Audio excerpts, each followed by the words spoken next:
Yay Networks. 13 has been my lucky number for a while. Like, it's always a sign of good things to come for me. This is 13, a Taylor Swift fan podcast, breaking down every song, every Easter egg, every era, and every theory.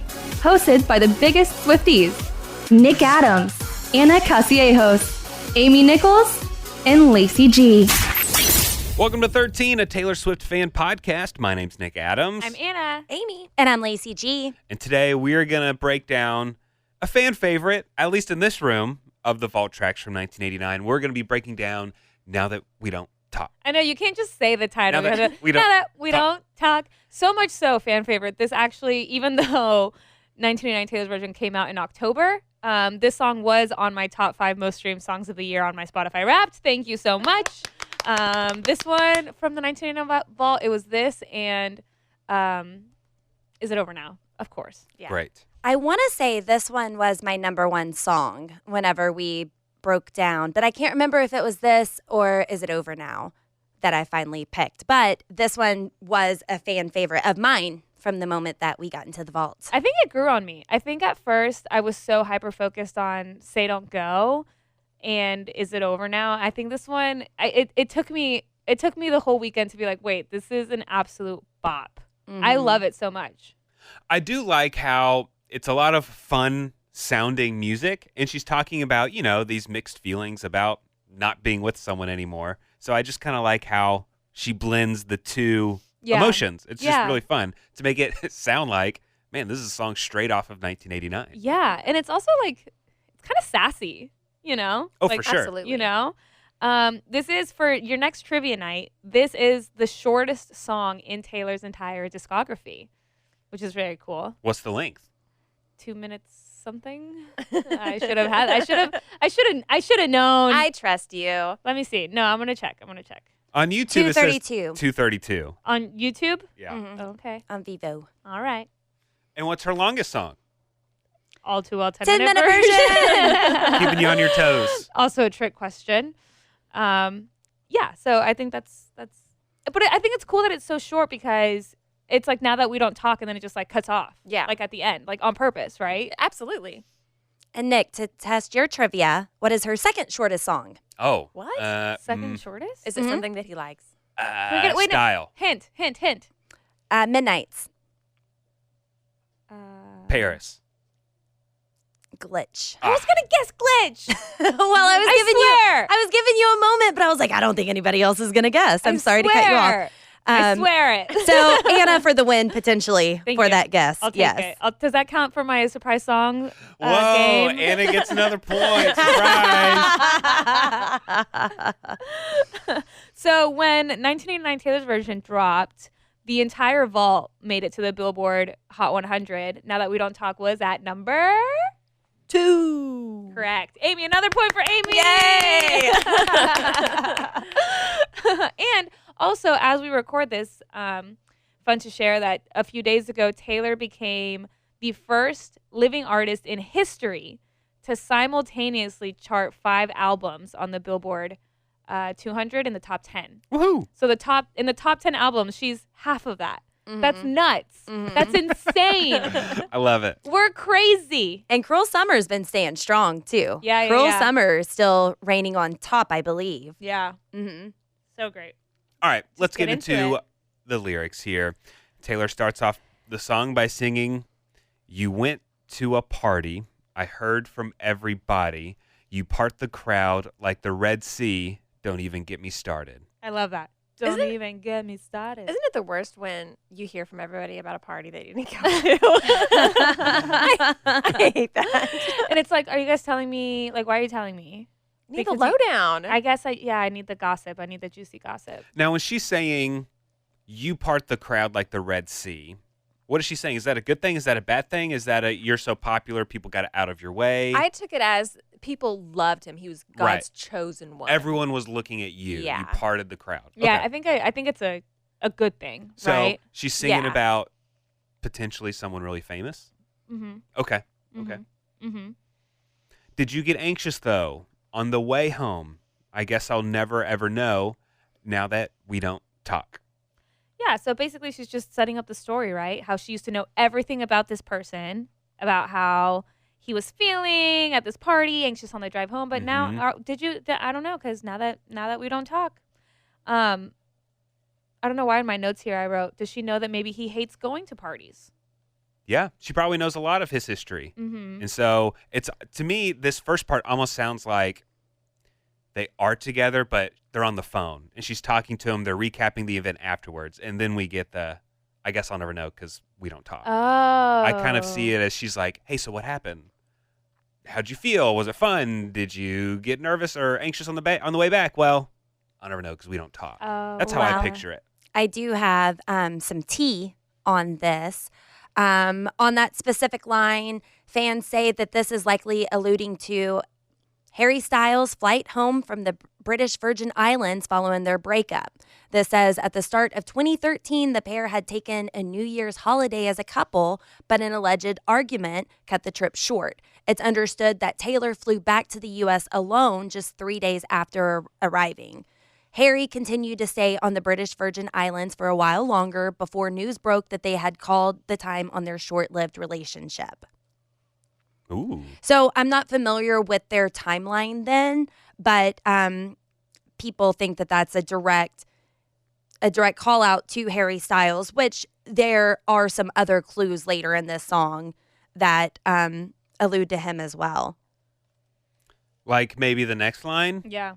You grew your hair long. You got new icons, which I don't know what that means. I don't either. What's you got new icons? I I mean, mean, he became an icon himself. I thought it kind of meant like, well, okay, so they broke up in 2013, and then it says, I found an article that says, Harry Styles grew his hair long from 2013 to 2015. That's when he had that whole era, right? So it was like right after they broke up. His icons, I thought kind of meant that he switched from the people that he looked up to, his idols, right? Instead of like always saying that he was inspired by music from like bands and stuff, he started, his new icons were like solo artists because he's about to go solo and like, Okay. you know, kind of like just kind of shifting his focus, if that makes sense. Yeah, absolutely. Well, that does make sense, especially with the next line. And from the outside, it looks like you're trying new lives on. So if he's switching his personality and what he says publicly to fit his new image, then that completely makes sense. And then I saw someone, I believe it was Twitter, that said that icons could also just refer to his tattoos because he has like a bunch of kind of like little small tattoos. He does, yeah. So it could refer like you got new icons, like you got new ink, you got new little figures on you. That makes sense. And in his song called Two Ghosts, he says, same red lips, same blue eyes, same white shirt, couple new tattoos. Okay. And that, like Lacey, what you were just saying, that does go to that next line. From the outside, it looks like you're trying on new lives on. So whoever this person is, they're trying to figure out who they are. Yeah. They are growing, they're changing, and this person's growing and changing without Taylor. Right. Well, hold on. We do need to point out that after this song was released on November 10th, 2023, Oh, yeah. Harry Styles shaved his head. Which is so funny. After this song was released, he shaved his head after talking about, and I'm not saying that this is, The reason. I'm not saying that at all. I'm sure he is aware of the vault tracks, and I would imagine him and Taylor are still friends. We've seen that throughout the years. He may have gotten a heads up. He may have known about the music. I don't know. I don't know. But it was very weird that this song came out and then he shaved his head. The timing of it is comical. I heard that the reason he shaved his head was for a TV role that he's filming. Well, it's the reason why he originally cut his hair in 2016. He got Dunkirk. That's when, he's growing it out so long and then cut it for Dunkirk. Yeah. Yeah, and I think this is for like a TV series of some sort. Yeah. Is what people were saying, but regardless, the timing of it is just too good. Yes. Coincidental. For sure. Speaking of being on the way home, this episode is sponsored by Base.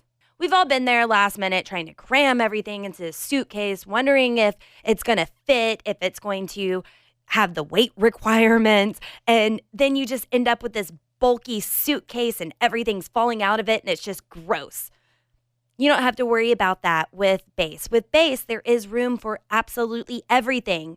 15 pair of underwear for a weekend trip, no problem. Deciding between a few pair of shoes, bring them all. Because with bass, you do have room. I love my bass bag. It's adorable. It is so cute. I feel cute walking around the airport with it, but I also love that it has different compartments. Mm-hmm. So I have the weekender bag. So the bottom part kind of is separate from the main part. And a lot of people will put their shoes there. I put all of my makeup and toiletries there because I'm scared of like something bursting. Right. But if that happens, then it doesn't get all over my clothes because it's in a completely different compartment. Mm-hmm. So I am obsessed with my bass bag. And I take a lot of weekend trips. And so it's the perfect size.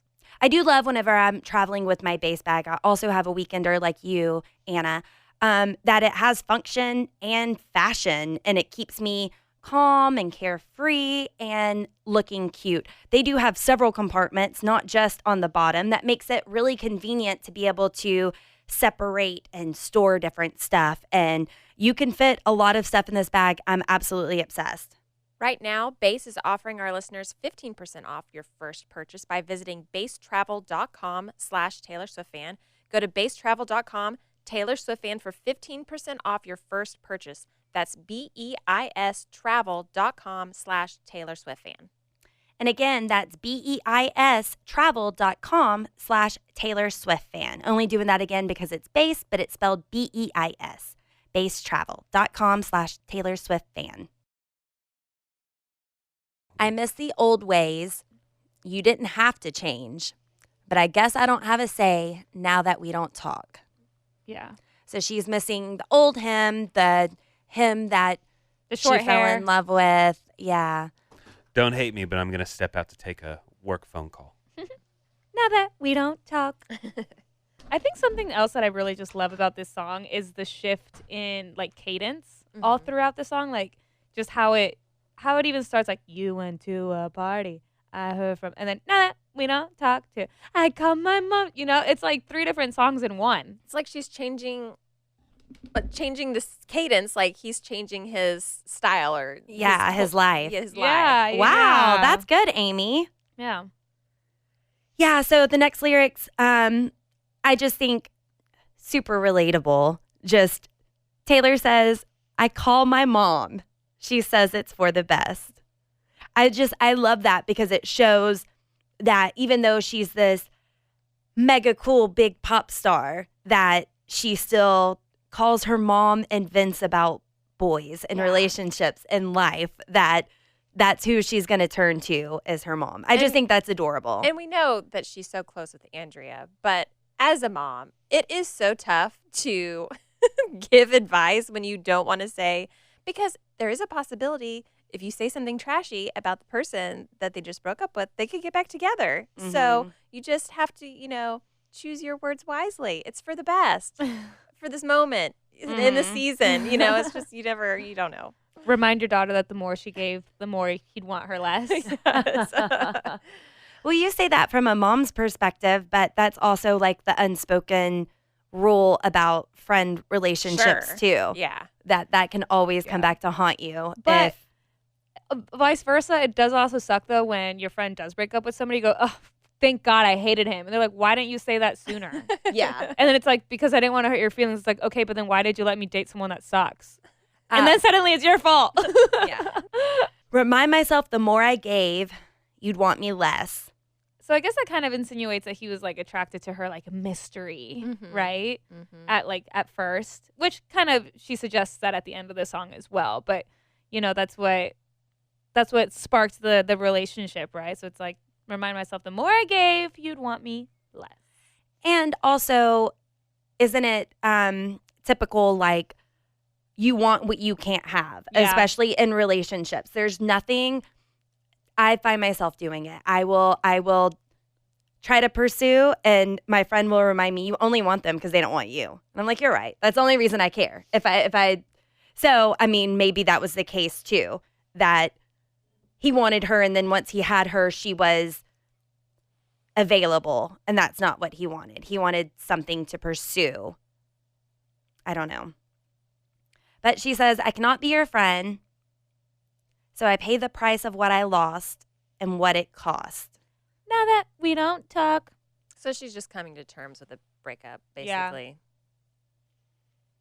But at least it's honest to be like, I know that we can't just be friends. Yeah. We can be cordial Mhm. and respect one another when we see each other in public, but we don't have to be friends. Yeah. It's just so funny, like, the years that we've spent wanting a collab between Taylor and Harry, and then she just gives us the vault to just basically be like, It's not happening. it's not going to happen. We're like, okay. Message received. Heard you loud and clear. Heard you loud and clear. So this is another time where she kind of changes the cadence, right? What do you tell your friends? We shared Okay, I already lost it. Shared dinners, long weekends with. Truth is, I can't pretend it's platonic. It just ended. So, yeah, I mean, that just kind of supports what we just Self-explanatory. said. Yeah. Mhm. But that is true, though. Like, when you break up and after you did, when you brought your significant other along on, you know, these long dinners and weekend trips with your friends and stuff, and then you break up, it's like, yeah, what do you tell them? You know? And it also sucks when you do become friends with, I know you like that Like, person. you know, Maybe yeah. They, was easy to get along with or was a good storyteller or Yeah. whatever. like, when a friend has, like, a boyfriend that, okay, maybe he's not the best boyfriend, but he was, like, a fun person to be around. It's like, I'm going to miss him. Are y'all talking about my ex right now? No. Okay, just making Absolutely sure. not. Just making sure. I don't even remember his name. No, it is weird because you have those occasional friends, and like to this day, I'll still go to a party and it's a friend of a friend that I don't see often, and they'll ask, "Oh, well, where is he?" I'm like, "Girl, we've been divorced for a long time now. Nice to see you," but you still have to answer those questions, Yeah. even if it's been a long time. It does make me curious, though, like, what do you tell your friends? Like, okay, we went through a serious breakup. I know what I'm telling my friends, but what are you telling your friends? Yeah. How are you making me the villain in this situation? Right. Because Mhm. we both know you're the villain in this situation, you know? Yeah. It's like every time that a guy says that his ex is crazy, it's like, Ugh. is she? Or I'm pretty sure that's more telling about you Mm-hmm. when you call your ex crazy. Yeah. Gaslighting. Mm-hmm. So I called my mom. She said to get it off my chest, which of course makes us think of Lavender Haze, Get It Off My Desk. Mm-hmm. Remind myself the way you faded till I left. So that's given me like the way you faded till I left, almost like he's forcing her hand in this. He's not giving, but making her do the calling and do the breaking up because he's fading away. Yeah.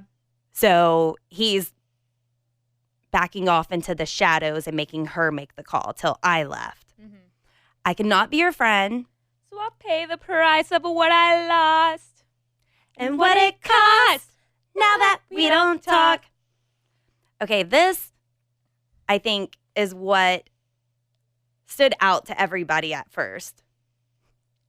And I've seen so many TikTok videos on this, and it's hilarious to me. I don't have to pretend that I like acid rock or that I like to be on a mega yacht with important men who think important thoughts. I love all of that. So I don't have to pretend I like acid rock. What is she talking about there? A lot of fans realize that was another direct hit at Harry Styles because of something he's into. Claudia81 on TikTok shared this. When Taylor Swift says, "I don't have to pretend I like acid rock," she's talking about Harry Styles' Pink Floyd obsession. This is from his Rolling Stones interview from 2017, his first solo interview with Rolling Stone, where he talks about how his dad would always play Dark Side of the Moon. And not only that, but when he was baby, he says Shine On You Crazy Diamond by Pink Floyd was his favorite song, which by the way is like a 10-minute, 2-part masterpiece from their album Wish You Were Here, which is different than Dark Side of the Moon, but still. If there's one thing that Pink Floyd is, it's acid rock. It's psychedelic rock. And it's still very much in his music today. If you like his song She, then you'll like Pink Floyd. And I wish I could find it, but he even once said that during the last 6 months of On the Road Again, One Direction's last tour, he listened to Dark Side of the Moon on repeat. Like, it's his thing. So a lot of people say his earliest music could be categorized under acid rock, which I didn't realize was a category Not until this song. Right, until we started doing our research on this. Yeah, but they said songs like Kiwi, Meet Me in the Hallway. He's also been open about alternative rock influences such as glitter rock icon, David Bowie, pop rock band T-Rex. Yeah, I just called it dreamy psychedelic, kind of music. I didn't know it had a name. Yeah. And that's so relatable too, where it's like when you are in a relationship and you want to you pretend that you have those shared interests, but it's like when you break up, I don't have to pretend I like it anymore. Yeah. You know, not just like your taste in music, but I don't have to pretend that I like to be on a mega yacht with important men who think important thoughts. Every single time I sing that line, I love that. When I sing that line, I like roll my eyes like with important thoughts. Yeah. Yeah. You know? That's definitely the vibe she was going for. But it's so relatable. And what you were talking about earlier, Lacey, was like, it's so funny. Like we've seen so many people take that part of the song on TikTok and like they like sing along, but they replace the lyrics with what it was that they pretended to like in their relationships. As like, well, now that we don't talk, I can just admit to the world. And some people really revealed a lot. A lot of personal information. Is there anything you would like to reveal? Things that I pretended to like? Yeah. In a previous relationship? In any relationship. I'll be honest. Okay, besides Taylor Swift, I don't really listen to country music, and that says a lot because Taylor's like was doing country like way back when. But I was in a relationship once where I pretended to like country music, like would go to country concerts and like everything. As soon as we broke up, I never listened to another country song ever again, besides Taylor Swift, of course. All right, Amy, anything I feel you like ever you had want to call me out? Are No. you wanting to? No, Okay. not at all.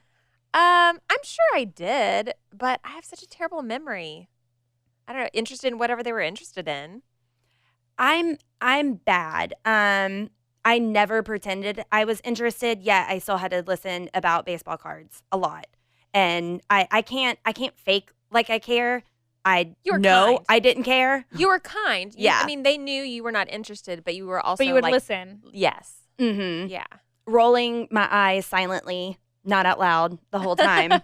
But yeah, that would probably be mine, baseball cards. Ugh.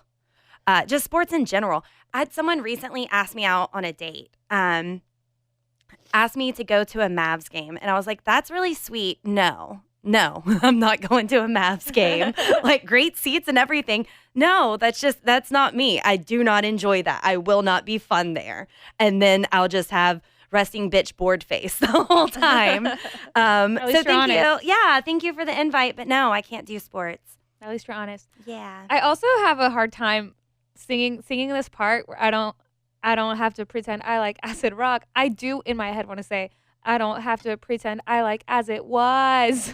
The song Also from fitting. Harry Styles. Okay. As It Was. At first when I heard it I was like, what? And then I was like, oh, she didn't say that, but misheard lyric. Yeah. I like it. Yeah. Yeah. That would have been a super direct hit. Yeah. Could you imagine if that would have been the lyric? Oh, that would It would have been good. too much. That would have been too much. But yeah, or that I'd like to be on a mega yacht with important men who think important thoughts, giving me major the man vibes Oh there. yeah, 100%. Mm-hmm. Guess maybe I am better off now that we don't talk. And the only way back to my dignity Was to turn into a shrouded mystery. And I looked into it. She had like a 2+ year gap in between, publicly dating someone between Harry Styles and Calvin Harris. So that's pretty mysterious if you're just like, you're not letting anybody know what your private life is. Now that we don't talk, yeah. Yeah. Bye. This is just like I had been when you were chasing me. So that just kind of goes back to earlier, you know. He pursued her. Mm-hmm. But I guess this is how it has to be now that we don't talk. And I do love how it just ends. Like, because sometimes a relationship just ends. Mm-hmm. And you don't get the closure. Mm-hmm. You know? You just don't get that until you get Evermore. Until we get to our Love Evermore that. breakdown. Can you do it again? Pots and pens. But anyway, I do really love that. When the 1999 Vault came out, Taylor actually talked about this song a little bit in a voice memo. Now That We Don't Talk is one of my favorite songs that was left behind. It was so hard to leave it behind, but I think we wrote it a little bit towards the end of the process and we couldn't get the production right at the time. But we had tons of time to perfect the production this time and figure out what we wanted the song to sound like. And I just think I think it's the shortest song I've ever had, but I think it packs a punch. I think it really goes in. For the short amount of time we have, I think it makes its point. Agreed. Definitely. Definitely packs a punch. I'm curious as to what the production was back then. Like, I obviously she said she perfected it, but I want to hear what it was like when she wasn't happy with it. Was it similar? Was it completely different? You know? That's what I want to know. I need Now That We Don't Talk from the vault. You know what I mean? Also, do you think that when she recorded these voice memos, she didn't consider redoing her I Know Places voice memo?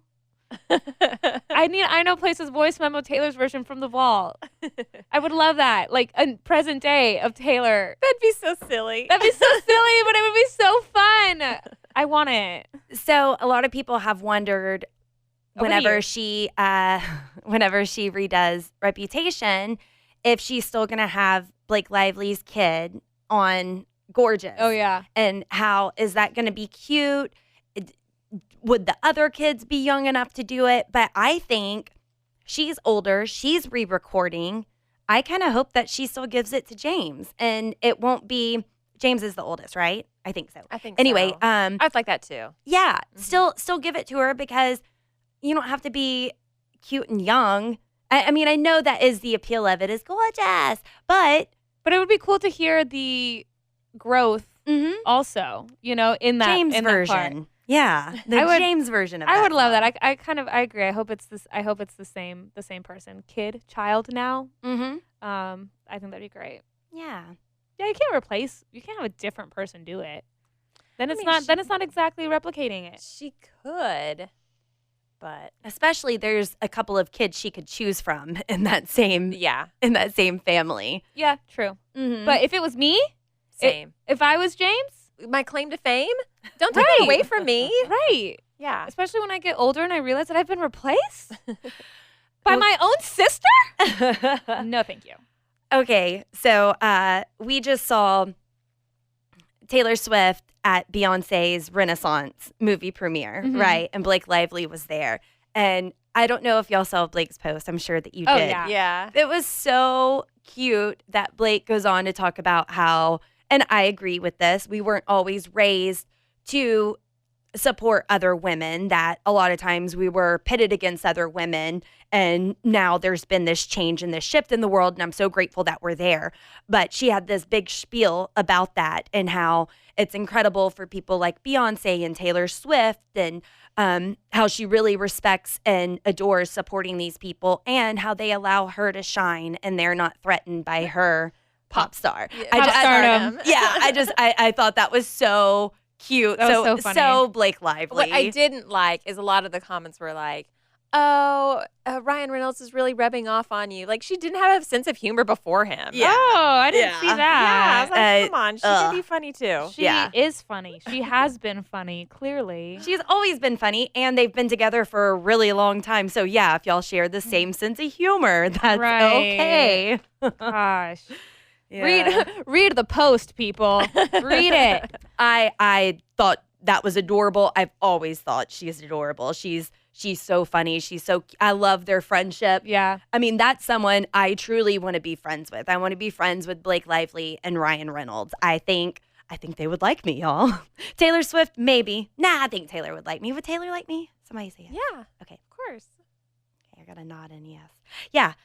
But Blake Lively and Ryan Reynolds, I want to be their friend. Also, that photo of Taylor and Blake was fantastic.